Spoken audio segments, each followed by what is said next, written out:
ಆತ್ಮೀಯ ಭಗವದ್ಭಕ್ತರೇ, ಭರತಖಂಡದ ಪ್ರಸಿದ್ಧ ಪುಣ್ಯಕ್ಷೇತ್ರಗಳಲ್ಲಿ ಒಂದಾದ ಗಯಾ ಕ್ಷೇತ್ರದ ಇತಿಹಾಸ ಬಹುತೇಕರಿಗೆ ತಿಳಿದೇ ಇದೆ. ಗಯನೆಂಬ ಅಸುರನು ಎಡಬಿಡದೆ ತಪಸ್ಸನ್ನು ನಡೆಸುತ್ತಿರಲು ಭಗವಂತನು ಆತನ ದೇಹವೆಲ್ಲವೂ ಸಮಸ್ತ ಪವಿತ್ರ ತೀರ್ಥಗಳಿಗಿಂತಲೂ ಶ್ರೇಷ್ಠವಾಗಲಿ ಎಂದು ವರ ನೀಡಿದನು. ಆದರೂ ಅಸುರನು ತಪಸ್ಸನ್ನು ಮುಂದುವರಿಸಿದನು. ಆವಾಗ 3 ಲೋಕಗಳು ಬೆಂದು ಹೋಗಲು ಆರಂಭವಾಯಿತು. ಆವಾಗ ಭಗವಂತನ ಆಜ್ಞೆಯಂತೆ ಬ್ರಹ್ಮದೇವರು ಯಜ್ಞಕ್ಕಾಗಿ ಆತನ ದೇಹವನ್ನು ಕೇಳಿದರು. ಆತನ ದೇಹದಲ್ಲಿ ಯಜ್ಞ ನಡೆಸಿದರೂ ಕೂಡ ದೇಹವು ಮತ್ತೆ ಕಾರ್ಯಪ್ರವೃತ್ತವಾಗಲಾರಂಭಿಸಿತು. ಆ ಸಂದರ್ಭದಲ್ಲಿ ಬೃಹತ್ ಧರ್ಮವತಿ ಶಿಲೆಯನ್ನು ಆತನ ದೇಹದ ಮೇಲಿರಿಸಿದರೂ ಮತ್ತೆ ಅಸುರನು ಏಳತೊಡಗಿದಾಗ ನಾರಾಯಣ ದೇವರು ಗದಾಧರನ ರೂಪದಲ್ಲಿ ಬಂದು ಅಸುರನ ಮೇಲೆ ಪಾದವಿರಿಸಿ ಸಮಸ್ಯೆಯನ್ನು ಕಂಟಕವನ್ನು ಬಗೆಹರಿಸಿದರು.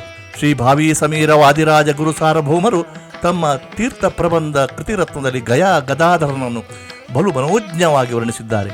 ಗದಾಧರ ಸದಾಧರ ಸ್ಫುರಿತ ಚಾರು ಹಾಸೋಲ್ಲಸತ್ ಸುಧಾಧರ ಮುದಾಧರ ಮರಕೃತಸ್ತುತೆ ಸುಂದರ ಪದಾಧರ ಮದಾಧರ ಸ್ಕಲಿಮೀಶಮಾಂ ಸಧ್ವರ ಪ್ರಧಾಧರ ಚಿದಾಧರ ಪ್ರಮಜಿತಾಂತರ ಶ್ರೀಧರ.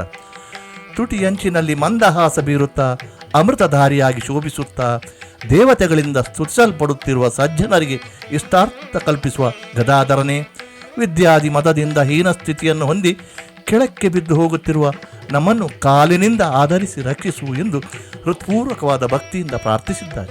ಶ್ರೀ ಶಿರೂರು ಮಠದ ಕೀರ್ತಿಶೇಷ ಶ್ರೀ ಲಕ್ಷ್ಮೀವರ ತೀರ್ಥರು ತಮ್ಮ ದ್ವಿತೀಯ ಪರ್ಯಾಯವಧಿಯಲ್ಲಿ ಉಡುಪಿಯ ಶ್ರೀಕೃಷ್ಣನಿಗೆ ಸಲ್ಲಿಸಿದ ಗಯಾ ಗದಾಧರನ ಅಲಂಕಾರದ ದರ್ಶನವನ್ನು ಸಹಸ್ರಾರು ಭಕ್ತರು ದರ್ಶಿಸಿ ಪುನೀತರಾಗಿದ್ದರು.